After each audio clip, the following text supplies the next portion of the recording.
это был момент честности. Момент, когда он впервые сказал себе: «Я больше так не могу».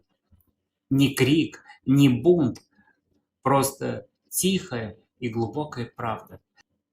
На следующий день он начал маленькими шагами возвращаться к себе, говорить «нет», слушать свое сердце, перестал оправдываться и стал делать то, что откликается ему.